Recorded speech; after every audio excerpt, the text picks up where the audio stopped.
And we're recording. Okay. Sorry about that.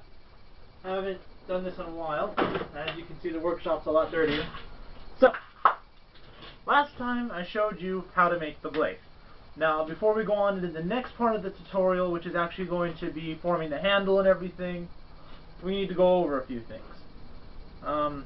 First off, you need to decide what kind of blade you're making. Basically, is it going to be a katana blade, a cutlass blade, a dao blade, I believe it's called, a jin blade, which would be the thin Chinese Tai Chi type sword. At least I think it's called a jin. I have to look into that a little bit more. Anyway, so depending on the kind of blade you're making, that will involve a different kind of tang. A tang is, give me a moment to grab an example. Here we go. So, wait, no, this one will be better. Okay, this is an actual... By the way, this is one of the PVC swords I made. I'm going to use this as an example. As you can see, it's obviously a cutlass. Moving on. So, the tang, for those of you who don't know, is basically how much of the physical metal blade, or in this case PVC blade, goes into the handle. Now, obviously, a longer tang is going to give you a stronger cut or a stronger slice. Typically, everything has a specific tang to it. There is the full tang, which goes completely from the very top to the very bottom of the handle. If you go to just about any restaurant and you see the knives that have the two pieces of wood just over it for the handle, that's a full tang. That's actually the most common type of full tang. Usually what they do is they just take two pieces of wood, put them on the handle, and then grind everything down to give it a nice smooth finish so that everything is uniform. Except for in my case, where I only did about a half tang on this. Now, usually half tangs are used when you have a handle that's, like, you know, none of the metal is showing through the handle. But there is a specific type of sword called the katana, or the Japanese samurai sword, or whatever the hell you want to call it. And those ones always have a full tang, at least when they're properly made. If they're made by an amateur or made just for decoration, they usually have about a half tang, maybe a little bit less. And then of course there's the quarter tang, which only takes up about a quarter of the handle, and those are usually used for like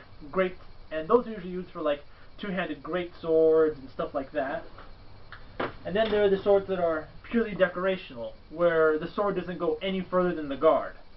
These ones are not meant to be used as anything but a decoration for your wall. If you pick them up and swing them around, they will snap apart and people will get hurt and yada yada yada.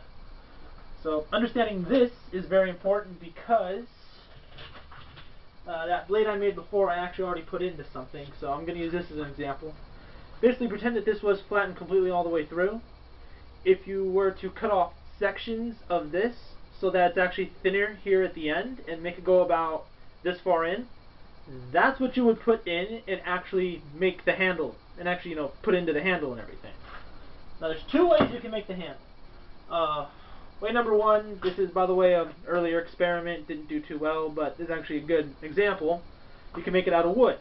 Basically, it's just going to be two pieces of wood slapped together with a hole in the center, and that's where the blade goes in. The second way to do it, and really only if you're making PVC swords at this point, is you take a piece of PVC. Nope, that's not going to work, that's too big. No. You take a... Actually, I have an example right here now that I think about it. So as you can see, this is a purely PVC knife. The blade's a lot thinner than normal. I actually worked on that a little bit more, but as you can see, it's really flexible. Anyway, if you look right here, you'll see it literally just goes straight into the PVC.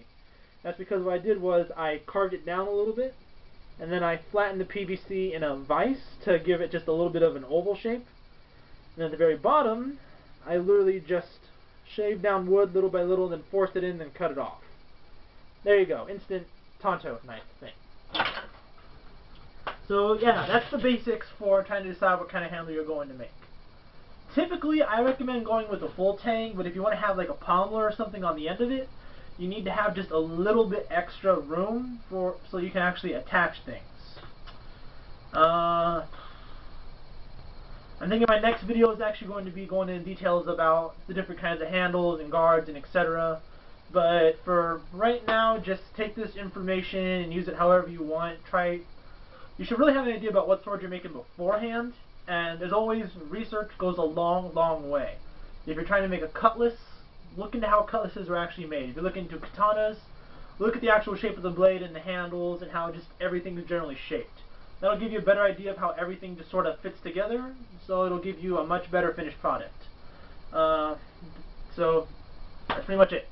Sorry about the long delay, and sorry about the opening. I haven't really done this in a while.